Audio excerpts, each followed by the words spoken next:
Welcome, listeners. This is Books in the Freezer, a podcast dedicated to the deliciously disturbing world of horror fiction. I'm your host, Stephanie, and in this episode, we are talking about upcoming horror book releases in 2026. Specifically, the books coming out in the first half of the year. So we are looking at January through June. This is gearing up to be another banner year for horror, full of fresh stories and fresh voices, including tales of teen zombie barricades, corpse tinder, feminist slashers, swamp noir, and more. But before we explore those offerings, let me ask you, are you looking to read more horror in 2026? We can help with that. Join the annual Books in the Freezer reading challenge. There are 12 prompts this year, including the usual ones, new releases, nonfiction, translated works, and new ones, like read a book where the title has a name, or a book with an unhinged narrator. And if you make your way through all of those, there's even 2 bonus prompts. Check out the prompts on Instagram, where I have templates for you to post on your stories, or you can join the challenge on Storygraph, where you can keep track of your progress and see what other people are reading for the prompts, which I find to be very helpful to get ideas for what to read. 700 of you joined last year, and I can't wait to see you all again this year. So again, that is the annual Books in the Freezer reading challenge that you can find on Storygraph and Instagram.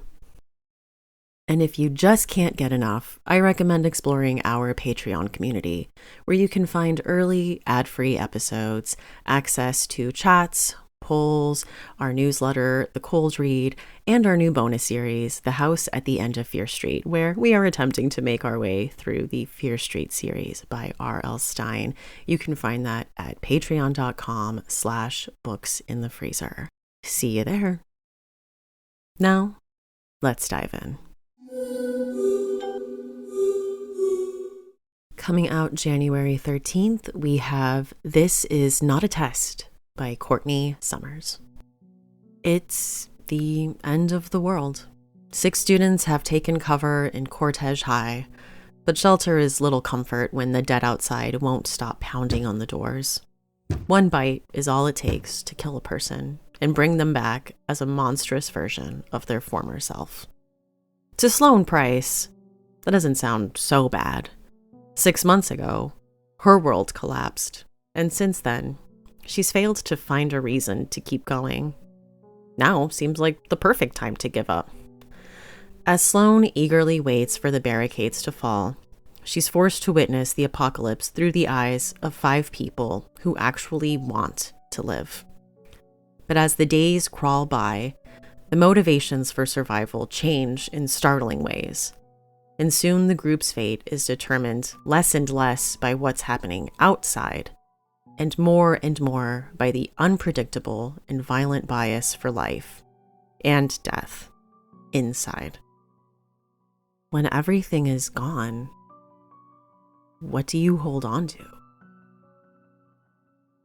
I mean, this is like the worst version of The Breakfast Club, right? But in all seriousness, I have loved Courtney Summers ever since I read Sadie. She has been on the show before. I knew I absolutely needed to read her YA zombie story. And if you didn't know, this actually was first released in 2012. So this is getting a new re-release through Bindery, and the new editions will include the novella Please Remain Calm, and there is an upcoming TV adaptation to go with it. So it's a good one to get read before that comes out. I am very excited about that. So again, that is This Is Not a Test by Courtney Summers, coming out January 13th. And also coming out January 13th, we have Pigwife by Abby Luck. Mary had a bad feeling even before they arrived at her dead Aunt Pearl's house. Dragged to a remote mining town so her mom and stepdad can settle Pearl's estate, Mary can't wait to escape from her wreck of a family. But she's stuck with them, in the middle of nowhere. After a vicious fight, Mary runs off to hide in an abandoned gold mine. Her escape plan backfires when she realizes she's trapped inside. Even more terrifying, she's not alone. So this is a graphic novel, and one that I am very curious about. And the reason for that is all of the reviews seem to be saying that you need to go into this blind, kind of the less you know, the better. So I'm intrigued. What's going on? What's in the mind? What's happening? I need to know. So that is Pig Wife by Abby Luck, coming out January 13th. And coming out January 20th, we have A Box Full of Darkness by Simone St. James. Strange things happen in Fell, New York. A mysterious drowning at the town's roadside motel. The unexplained death of a young girl whose body is left by the railroad tracks. For Violet, Vale, and Dodie Esme, the final straw was their little brother's shocking disappearance, which started out as a normal game of hide and seek. As their parents grew increasingly distant, the sisters were each haunted by visions and frightening events, leading them to leave town and never look back. Violet still sees dead people, spirits who remind her of her sister, the menacing presence that terrorized her for 2 years. Now, after nearly 2 decades, it's time for a homecoming, because Ben is back, and he's ready to lead them to the answers they've longed for and long feared.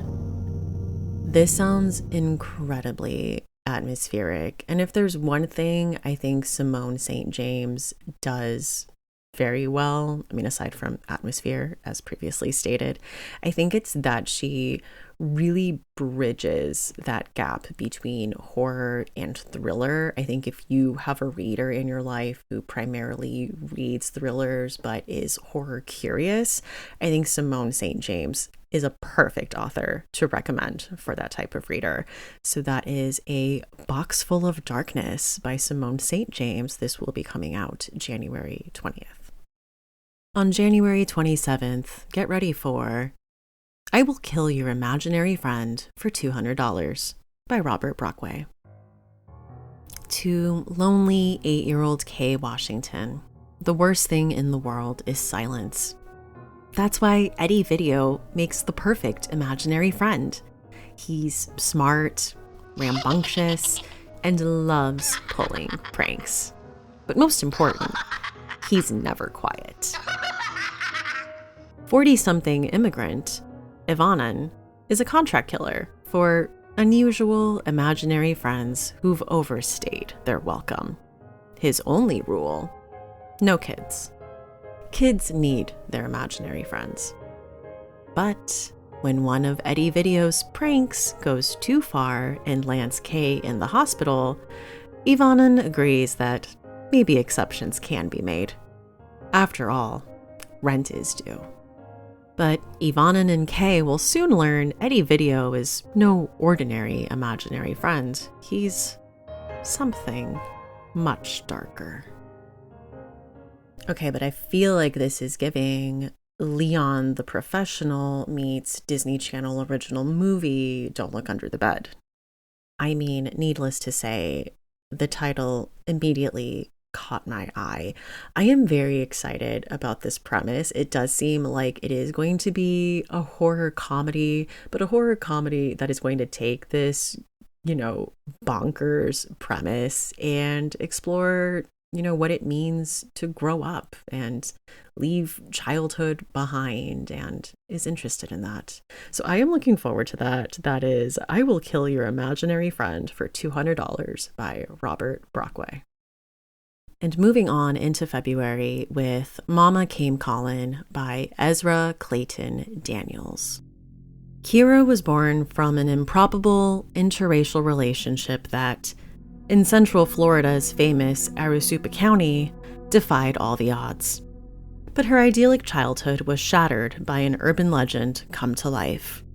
The Gator Man was a nightmare on the lips of kids and grown-ups alike, all the way back to Jim, a monster with the body of a man, the head of an alligator, and a taste for black children. That's who crawled into Kira's window when Kira was just 5 years old.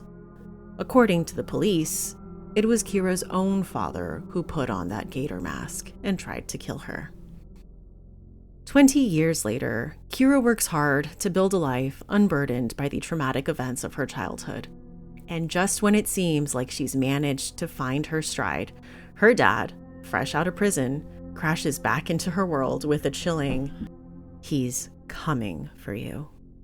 Finally forced to face the hideous family history she's been avoiding, Kira sets off to discover where and who she truly came from.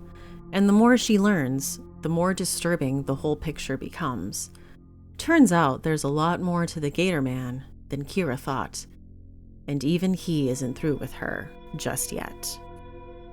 I am happy to report that this is a graphic novel, so you will be able to see the Gator Man himself, and it seems like he is terrifying to behold. This sounds incredible. I love stories that have a strong sense of place. I love a creepy monster, but if there's something that I love even more than that, it is stories about family secrets, legacies / trauma. So beyond excited for this. That is Mama Came Callin' by Ezra Clayton Daniels and illustrated by Camilla Zucker.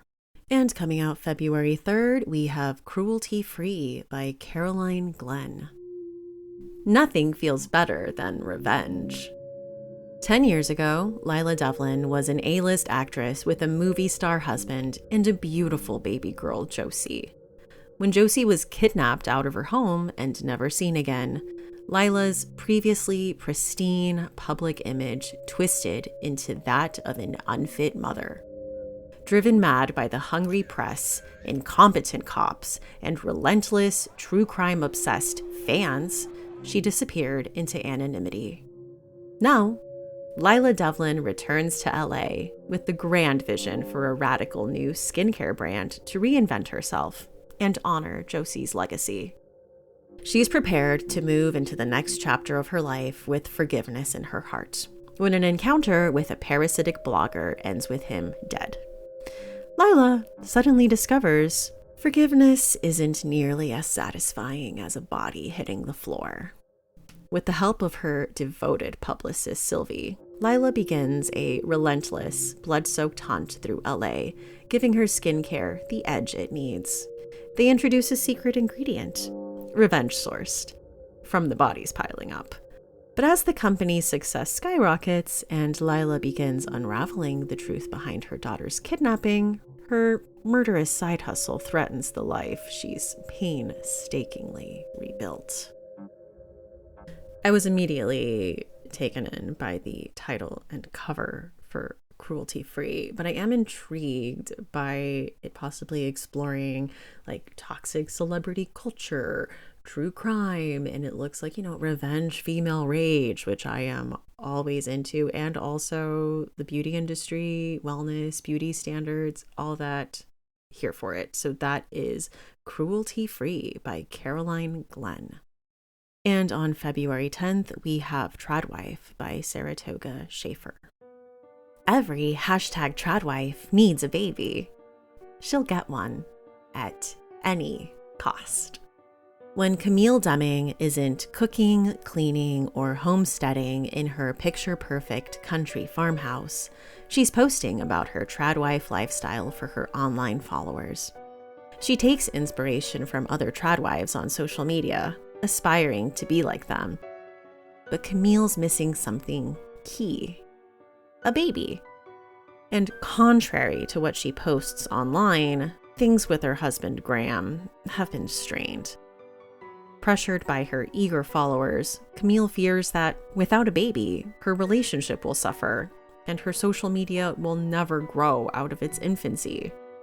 When Camille discovers a mysterious, decrepit well in the wheat field behind her house, she makes a wish for a baby. Afterwards, she has unsettling experiences that she convinces herself are angelic in nature. And when she's visited one night by a strange creature, her wish comes true. Camille's pregnancy announcement gets more engagement than anything she's ever posted. So what if Graham's reaction is lukewarm? Camille's life is finally falling into place. Never mind that her pregnancy is developing freakishly rapidly and she's suddenly craving raw meat, but being a traditional wife is worth it. This sounds so interesting. I'm definitely intrigued by the idea of a modern Rosemary's Baby retelling, but this time through the lens of a social media influencer tradwife character. I think it could be interesting. There could be a lot to say there. I am definitely going to be checking that out. That is Tradwife by Saratoga Schaefer. And coming out February 10th, we have The Body by Bethany C. Morrow. Mavis broke from her parents' congregation years ago, but she still hasn't recovered. Their impossible expectations and soul-shredding critiques have dug deep into her mind, and she's taunted by the knowledge that even when she's done nothing wrong, she'll never be right. Now, Mavis is afraid she's about to lose the only thing she has: her husband, Jared. The man she's always known was too good to be true. No one thinks she deserves him, not even after surviving the serial cheater they wanted her to stick by. And soon, they'll all find out they were right. Mavis is already unraveling when a brush with death shows her what real fear looks like. Soon, she's under constant attack from all directions. As the assaults turn increasingly vicious and bizarre, Mavis realizes that hell isn't reserved for the afterlife.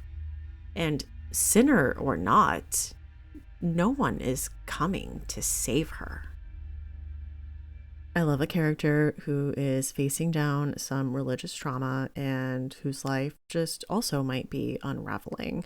I loved Bethany C. Morrow's Cherish Vera, so I am very excited to check this out. Also, the cover, it's like a shovel in front of what looks like a church with a stained glass window.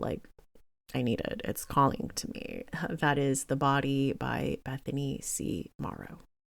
And on February 10th, we have For Human Use by Sarah G. Pierce. Modern dating is dead.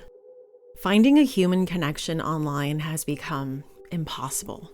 Enter Live, a dating app that matches people with dead bodies.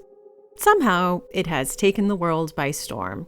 Millions of users are convinced that life with a corpse presents a better alternative to conventional relationships.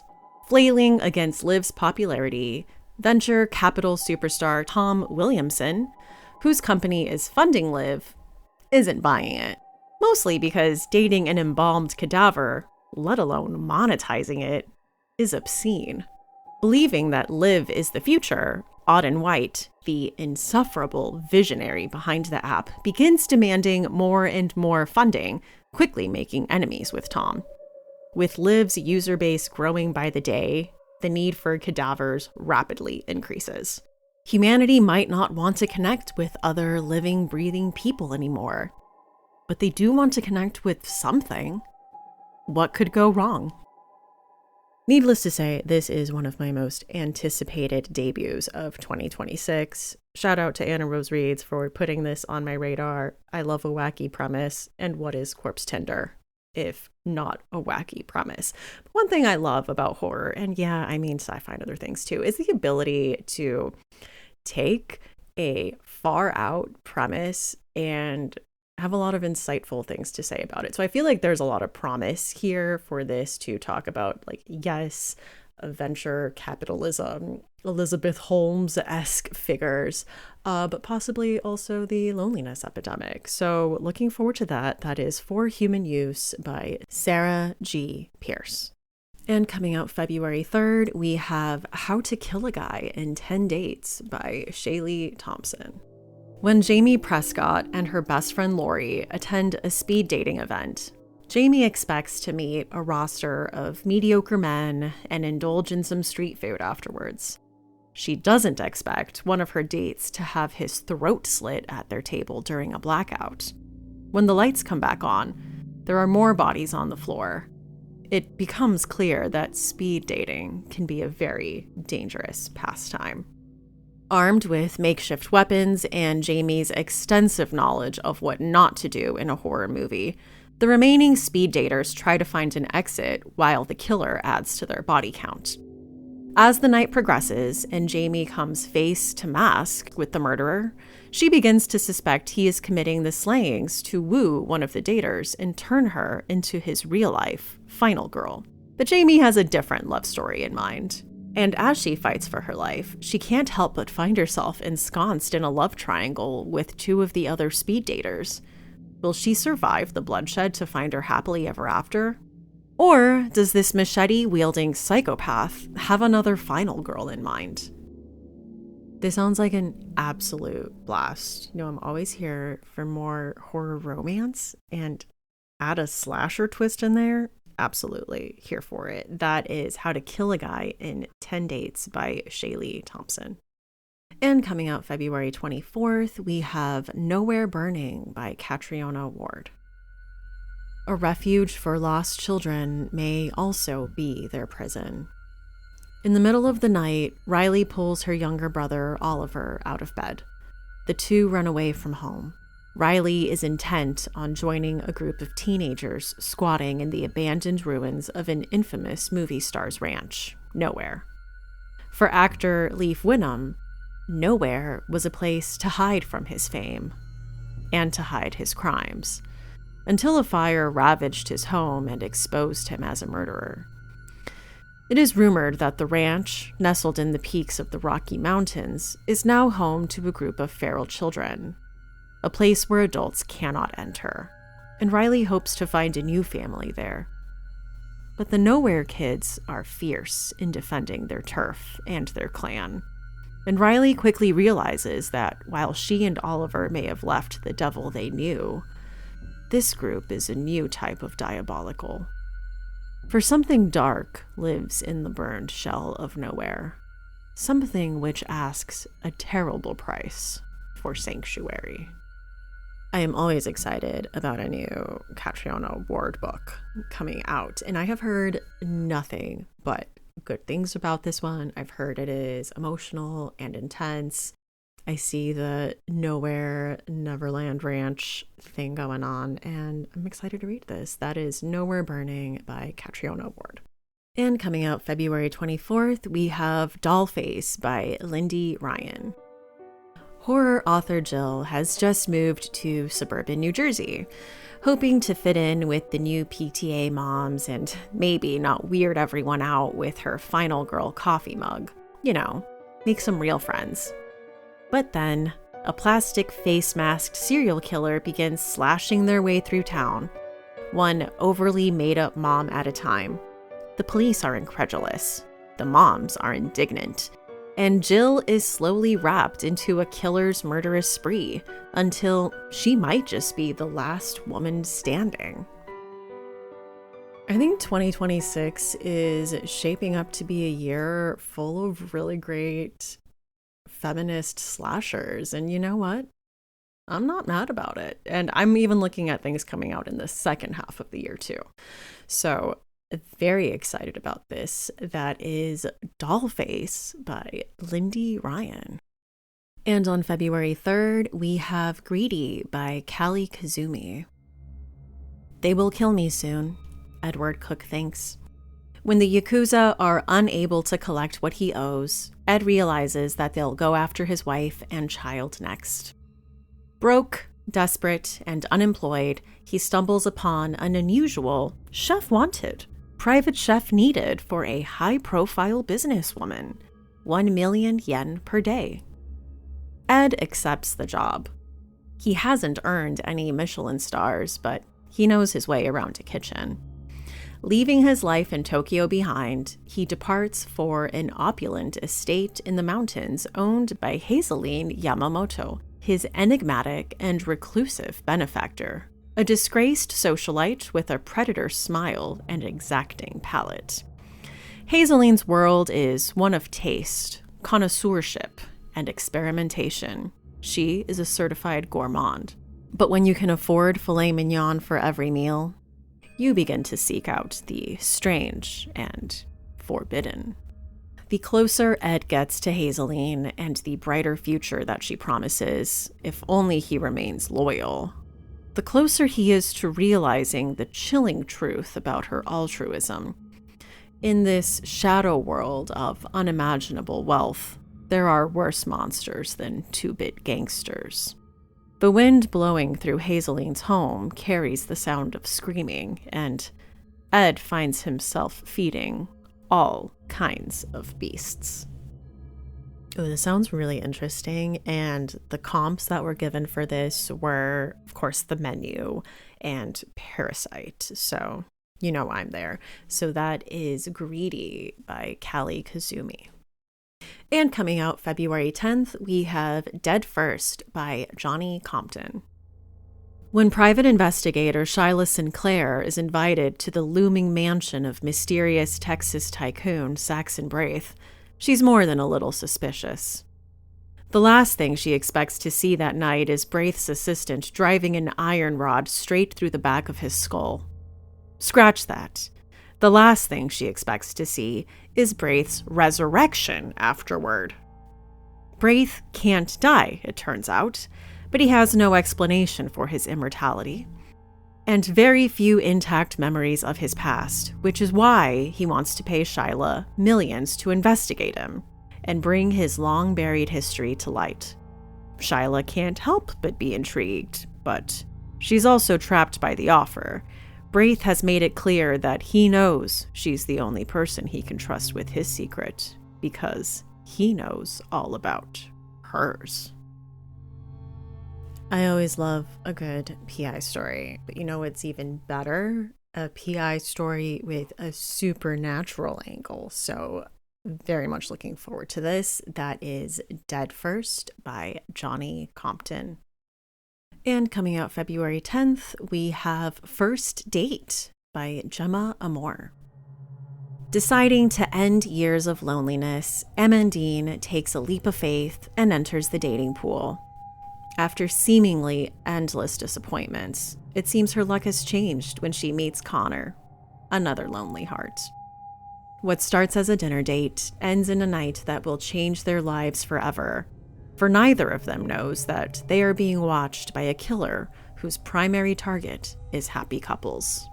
Soon, Amandine and Connor will find themselves fighting for their lives. Their only chance of survival lies in each other. But can they work as a team to escape before the time runs out? And even if they do, will they ever be able to escape each other? Okay, 2026 looks like it's gearing up to be a great Gemma Amor year, with Itch getting its US release in January and then First Date coming out in February. So very exciting. Also, this sounds really interesting. A little Zodiac Killer, a little Hard Eyes. Looking forward to it. That is First Date by Gemma Amor. And moving into March with Sweetside Motel by E.L. Chen, coming out March 2nd.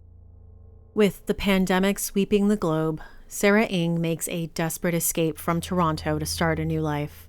But when her car breaks down in Sweetside, an isolated country town, she is forced to quarantine with two charming but disquieting brothers who run the local urban legend, a decaying roadside inn nicknamed the Suicide Motel. Trapped between the threat of xenophobic violence and her dark past, she must convince the brothers to help her escape. But how can she know who to trust when everyone, including herself, has their ghosts? So this is currently on my Kindle, and I am very excited to get to it. It sounds like it's going to be really tense, and also like it would be a good pick for the 2026 Books in the Freezer Reading Challenge bonus prompt set in a hotel or motel. So that is Sweetside Motel by E.L. Chen. And coming out March 10th, we have You Should Have Been Nicer to My Mom by Vincent Torrado. When Papi Ramon the patriarch of the wealthy Abreu family, dies, he gives the family one last message. One of you is El Baca, the demon I made a deal with. Get rid of them, or you will be damned. Xiomara, the uncontested favorite of Papi Ramon, and therefore the least liked in the family, watches as everyone dismisses this as a joke of a senile old man and demand the lawyer obtain the previous will Papi wrote. While the lawyer drives back to his office, a storm breaks out, forcing the entire family, Xiomara's aunts, uncles, and cousins, to remain in the house. And the words of Papi will hang over their heads even heavier than rain clouds. Over the course of the night, scandal after scandal is revealed to the public about the family. Suddenly, a tense few hours of surviving her family turns into a vicious night of recrimination, violence, accusations, and murder. Xiomara is faced with an impossible task: uproot a demon and somehow kill it, or excise the ghosts that linger within her own family. And the clock is ticking. I think of the books that I'm mentioning today, this one might have my favorite cover. Go look at it. It's probably in the podcast thumbnail, but it's so good. But book cover aside, this premise sounds fascinating. I love a messy family situation, especially with that gets turned into like a locked room. We're all under the same roof situation, and then one of them might be possessed by a devil. Absolutely. Give it to me now. That is You Should Have Been Nicer to My Mom by Vincent Tirado. Next up, we have Spoiled Milk by Avery Curran. This is coming out March 10th. In 1928, Emily Locke's final year at the isolated Briarley School for Girls is derailed when Violet, the school's brightest star, and a cunning beauty for whom Emily would do anything, falls to her death on her 18th birthday. Emily and her buttoned-up rival Evelyn are, for once, in agreement. Violet's death was no accident. There's an obvious culprit: the French schoolmistress with whom Violet was getting a little too close. They only need to prove it. Desperate for answers, Emily and her classmates turn to spiritualism, hoping for a glimpse of wisdom from the great beyond. To their shock, Violet's spirit appears, choosing pious Evelyn as her unlikely medium. And Violet has a warning for them. The danger has just begun. Something deadly is infecting Briarley. It starts with rotten food and curdled milk, but quickly grows more threatening. As the body count rises and the students race to save themselves, Emily must confront the fatal forces poisoning the school. Emily's fight for survival forces her to reevaluate everything she knows about Violet, Evelyn, Briarley, and ultimately herself. I hate when that happens. Like your school crush dies and then you're finally able to get a hold of her in the great beyond and she decides to use your arch nemesis as a medium. The worst. But for real though, this sounds so good. I love stories that delve into spiritualism and I love a sapphic boarding school. So this sounds 100% up my alley. That is Spoiled Milk by Avery Curran. And on March 24th, we have Wretch, or The Unbecoming of Porcelain Caw by Eric LaRocca. After his husband dies, Simeon Link finds himself overcome by grief and seeking comfort in an unusual support group called the Wretches, who offer an addictive and dangerous source of relief. They introduce Simeon to a curious figure known as Porcelain Caw, a man with the ability to let those who are grieving have one last intimate moment with their beloved, for a price. Another fantastic cover and one I am dying to read. It's an Eric LaRocca book, so I know it is going to be intense, it is going to be disturbing, but it is going to be beautifully written, and I'm here for that. So that is Wretch, or The Unbecoming of Porcelain Caw by Eric LaRocca. And coming out March 31st, we have The Curse of Hester Gardens by Tamika Thompson. Nona McKinley raised 3 boys in the Hester Gardens section of Medford, Michigan, an impoverished community divided by those who follow their faith in God and those who turn to crime to survive. With her drug dealer husband behind bars and her eldest son shot to death at 18, Nona has devoted herself to ensuring her other children escape their brother's fate. Her second son, Marcus, is on the right path. He's a valedictorian, heading to an Ivy League school. He can get out. But then, strange things start happening to Nona. Mysterious footsteps are heard when she's alone. People have phantom encounters in the streets. Unattended appliances go off at all hours. And even more concerning is the state of Nona's living sons. Her youngest, Lance, is hanging around with a bad crowd.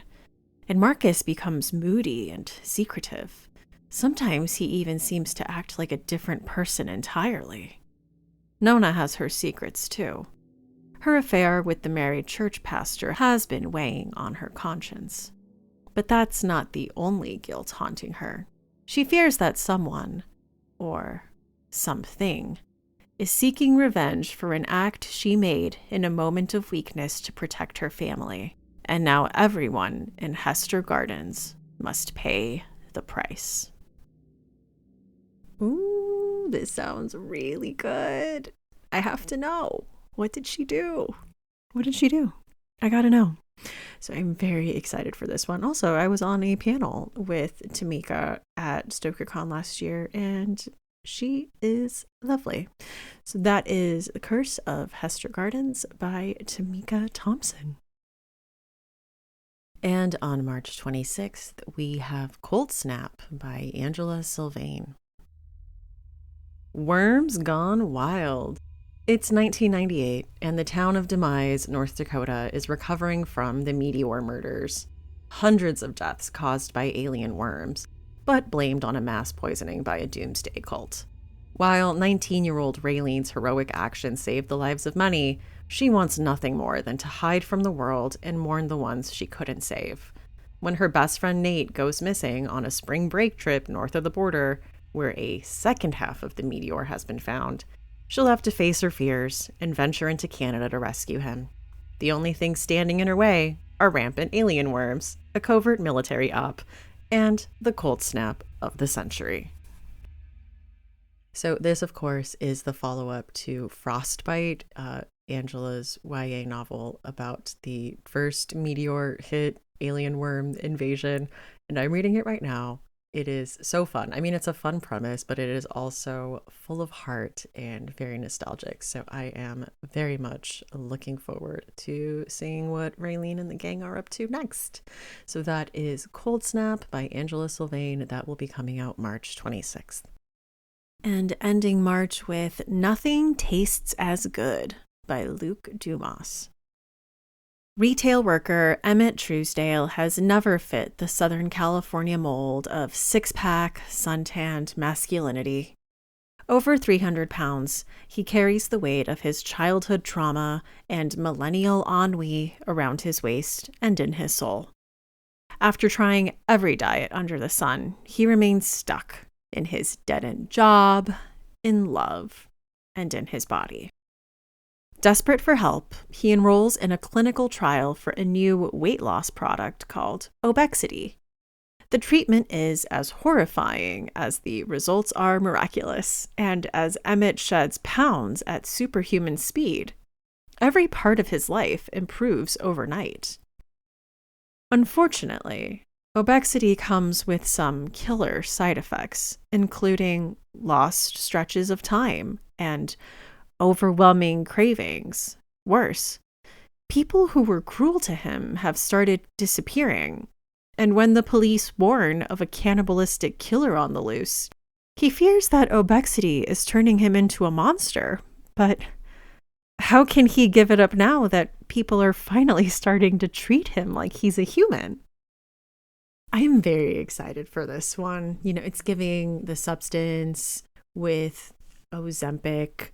I'm here for it. I'm very excited about this one. That is Nothing Tastes as Good by Luc Dumas. And moving on into April with Japanese Gothic by Kylie Lee Baker, coming out April 21st. October 2026. Lee Turner doesn't remember how or why he killed his college roommate. The details are blurred and bloody. All he knows is that he has to flee New York and go to the one place that might offer refuge, his father's new home in Japan, a house hidden by sword ferns and wild ginger. But something is terribly wrong with it. No animals will come near it. The bedroom window isn't always a window. And a woman with a sword appears in the yard when night falls. October 1877. Chen is a young samurai in exile, hiding from the imperial soldiers in a house behind the sword ferns. A monster came home from war wearing her father's face, but Chen would do anything to please him, even turn her sword on her own mother. She knows the soldiers will soon slaughter her whole family when she sees a terrible omen. A young foreign man who appears outside her window. One of these people is a ghost, and one of these stories is a lie. Something is hiding beneath the house of sword ferns, and Lee and Chen will soon wish they never unburied it. Listen, Bat Eater and Other Names for Corazang was one of my favorite reads last year, so know that I am beyond hyped for Kylie Lee Baker's follow-up to that, and this sounds amazing. Cannot wait to read it. That is Japanese Gothic by Kylie Lee Baker. And on April 30th, we have Molka by Monica Kim. Molka, noun. The Korean term for spy cameras secretly and illegally installed, often to capture voyeuristic images and videos. Aya cannot believe her luck when she finds herself in a whirlwind romance with handsome, charismatic Hyuk-jun, the heir to a multi-million-dollar fortune. But then a shocking revelation threatens everything. The couple has been caught on a spy cam amid Korea's growing Molka epidemic, and the video is all over the internet. When Hyuk-jun flees the country to avoid the intense public scrutiny, Hae is left to grapple with the ramifications on her own, and the demons from her childhood, long dormant, begin to surface. Amid the chaos, she catches the attention of Jun-young, a nerdy, introverted IT tech at work. Jun-young harbors a dark secret. He has been spying on the women at work with his own hidden cameras. As Hae's life begins to unravel, she unknowingly becomes the sole target of Jung-young's perverse obsession. When the facts surrounding the invasion of her privacy come to light, Hae is faced with the humiliating truth. Her pain and hurt turn to rage as she faces her past. Her desire for vengeance is insatiable, and she will not rest until the men who have wronged her have paid in blood. I don't know about you. To me, sounds like a jolly good time. As a long supporter of both women's rights and women's wrongs and women's revenge, I'm here for it. Again, the eyes are the best part. One of my favorite books of 2024. Beyond excited for this one. That is Molka by Monica Kim. And on April 7th, we have Bodies of Work by Clay McLeod Chapman. At 66 years old, Winston Kemper has always been a non-entity. No one notices him. His simple existence barely registers for those who come in contact with him. Some call him feeble-minded. He's a janitor at the local church, a groundskeeper by default, and that's it. No friends, no family. When he's done with work, he returns home, a remote, single-room apartment located above a garage, and that is where his true work begins. Winston Kemper is a collector of voices, and his magnum opus, The Butterfly Girls, is a sprawling epic of untapped imagination. It has no single canvas, no particular frame. It is everywhere, scribbled on the walls, the floor, and countless notebooks. Winston is creating a fantasia which exists in words, images, and blood.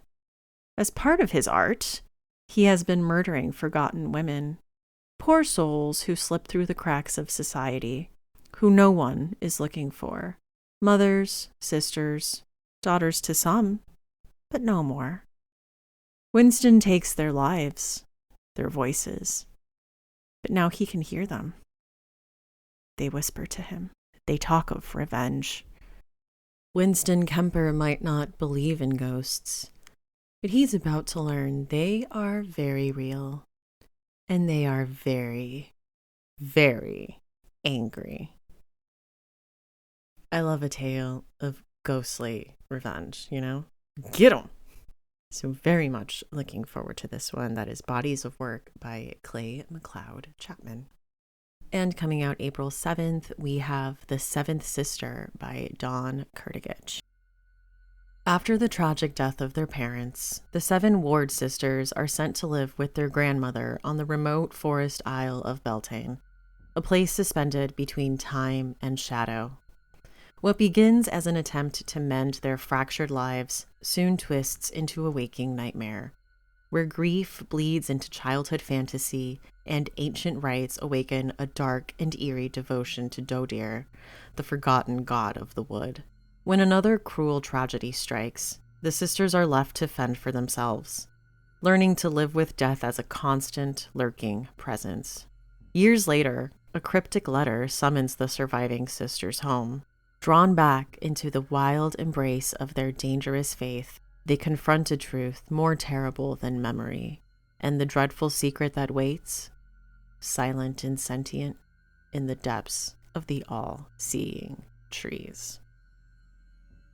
I feel like there's a lot to like here. I love stories about sisterhood, sisterly bonds. I also love stories about coming home and facing the dark places and secrets you grew up with.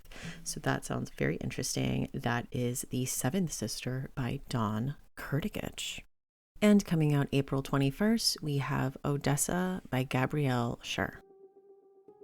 Yetta is a bright, quick teenage girl with a wild, searching spirit.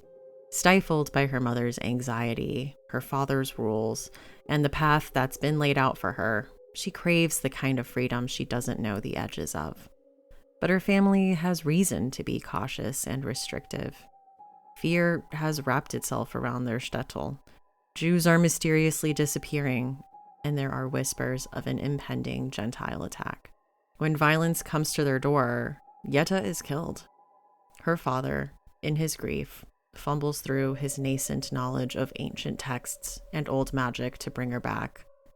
By some miracle, Yetta is returned, but although she looks the same, Yetta is not the girl she once was. She knows there is a secret her family is keeping from her. The answer resides, in part, in the monstrous being stalking the villagers and their enemies.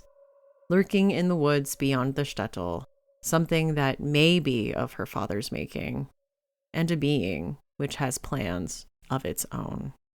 The first thing that drew me in with this book was the cover. I think the design for it is great. I believe it takes place early 20th century Russia, but I'm excited for this. I do love, dead is better, came back wrong type of grief stories. So I am looking forward to that. That is Odessa by Gabrielle Scher. And also on April 21st, we have The Caretaker by Marcus Klewer. Exciting opportunity. Caretaker urgently needed. 3 days of work. Competitive pay. Serious applicants only. Macy Mullins can't say why the job posting grabbed her attention. It had the pull of a fisherman's lure, barbed hook and all. Vaguely ominous. But after an endless string of failed job interviews, she's not exactly in the position to be picky. She has rent to pay, groceries to buy, and a younger sister to provide for. Besides, it's only 3 days of work. 3 days cooped up in a stranger's house, surrounded by Oregon coast wilderness. What starts as a peculiar side gig soon becomes a waking nightmare. An incomprehensible evil may dwell on this property, and Macy Mullins might just be the only thing standing between it and the rest of humanity. Follow the rights. Follow the rights. Follow the rights. Ooh, ominous. I really liked We Used to Live Here, so I am very excited for this follow-up. I hope it is just as trippy and mind-bendy. So I'm here for it. That is The Caretaker by Marcus Cleaver. And ending April with Shy Girl by Mia Ballard, coming out April 7th. Lonely, broke, and depressed, Gia is desperate for a lifeline. When Nathan, a wealthy stranger on a sugar dating site, approaches her with a very specific offer, she can't refuse. The instructions are simple, he says. For 8 hours a day, she must wear the collar, drink from the bowl, sleep in the cage, be a dog, be his dog. Then she can go home and be Gia again. And if she ever feels uncomfortable or unsafe, she can always leave. These were the terms of the agreement. But Gia is about to find out Nathan isn't a man who keeps his promises. Okay, let me tell you, I have read this one, and you guys are not ready for it. It is disturbing. It is unflinching. It goes where you are not expecting. And I mean, for a book that tackles like a loss of autonomy, it is like a feral, rageful scream in the face of that, but also beautifully written. So recommend from me, but know what you're getting into. That is Shy Girl by Mia Ballard. And moving on into May, some may say one of the best months of the year, as I've heard, with Not Your Final Girl by Michaela Randolph, coming out May 5th. Darcy and her high school friends haven't gathered together in 7 years.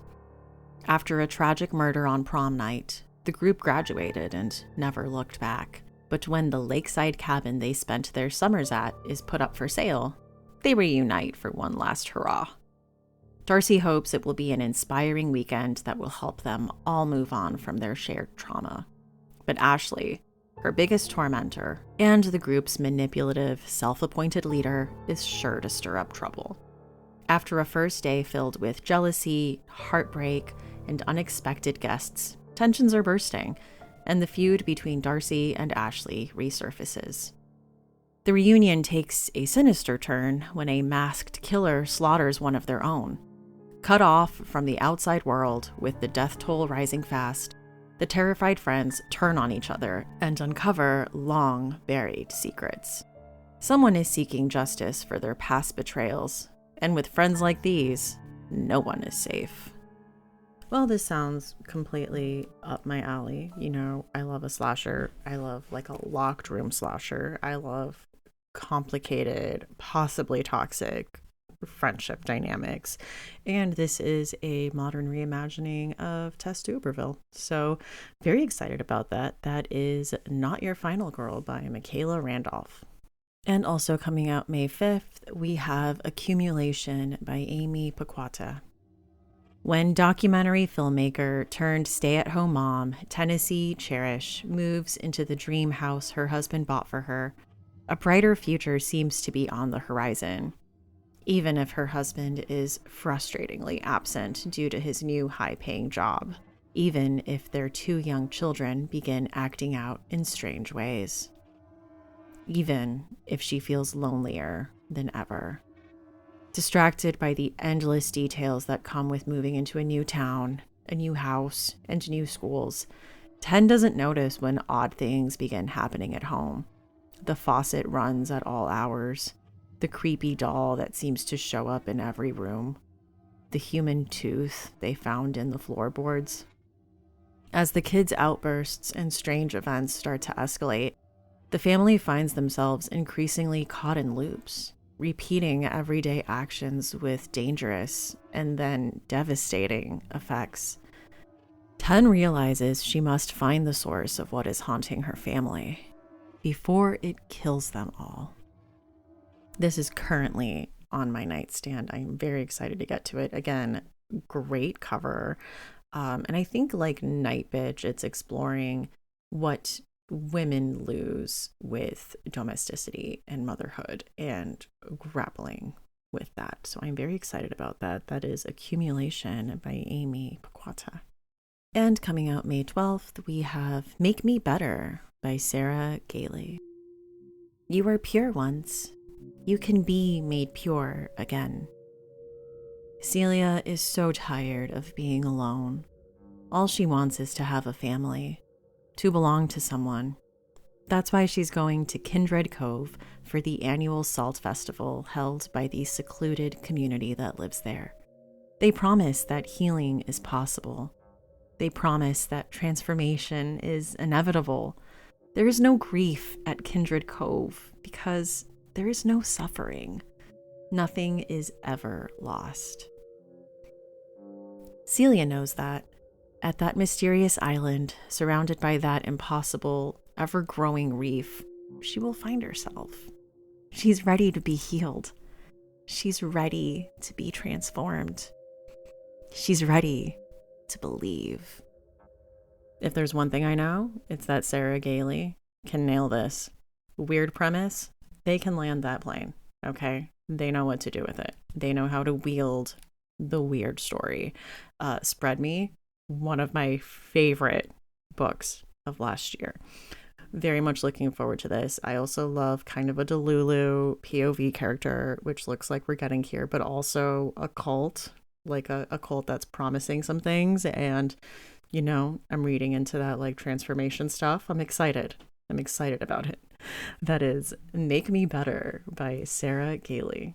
And let's finish off May with Femme Feral by Sam Beck Bessinger. Like most women, 46-year-old, hyper-competent Ellie's already juggling too much. She's got a promotion coming up, and it's an inconvenient time to be set by midlife symptoms. Coarse hair into new places, hot flushes, insomnia, losing time, finding bloodstains on all her clothing, howling at the moon. Her doctor diagnoses perimenopause, but it's another 28-day cycle that's taking hold. One involving fur and teeth and not an insignificant amount of rage.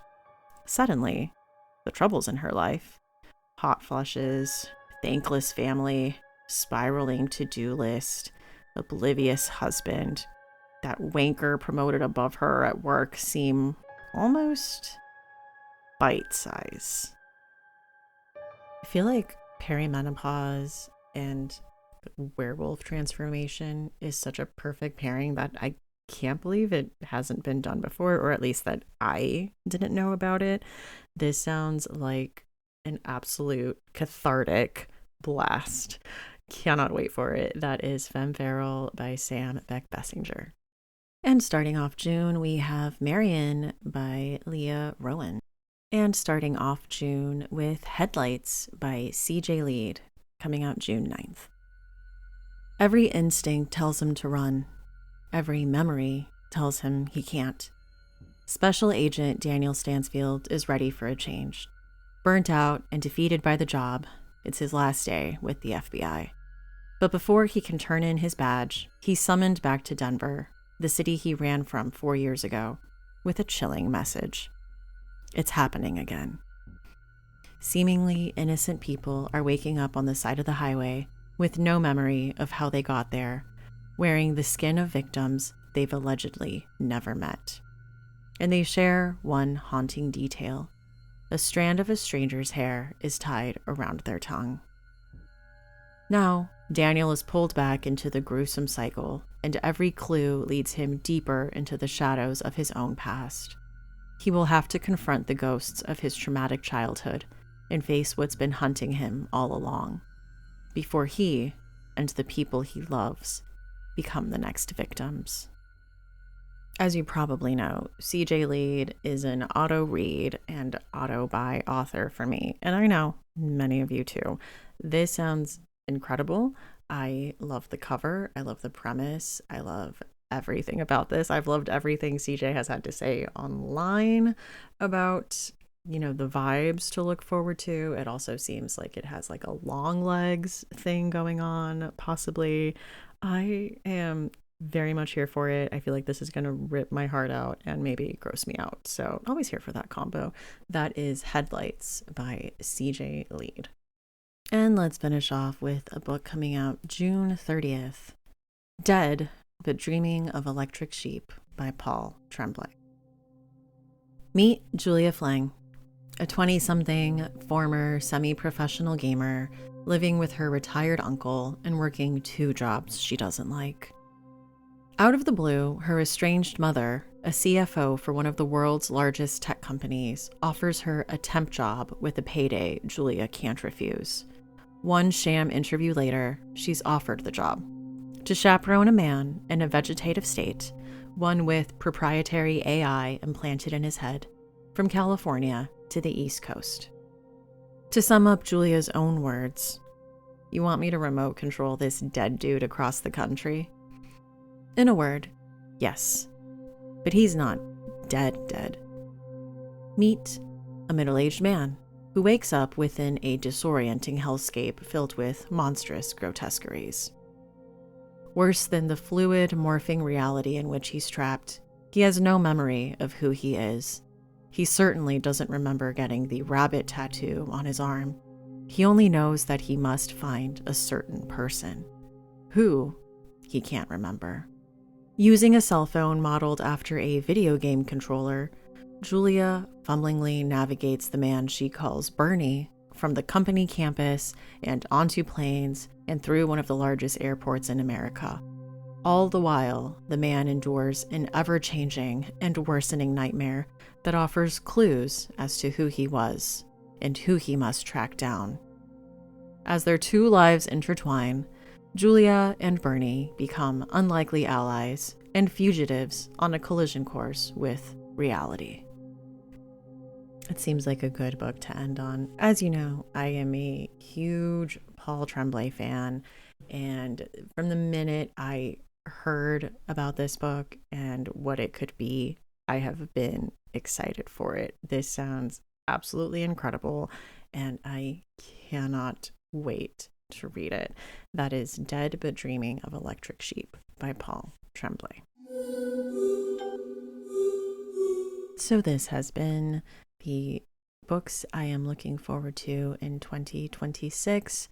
As always, this is not a comprehensive list. There are a ton of books I could have talked about, but I do try to keep these to an hour just because they are a lot more work to put together than usual episodes. So just know there are a lot of books coming out, and I'm not including short story collections and anthologies and things of that nature. So just know 2026, it's gonna be a great year.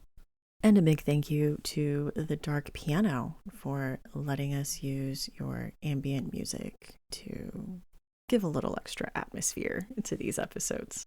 I have been your host, Stephanie Gagne, and happy 2026, listeners. Remember to be weird and unsettling this year.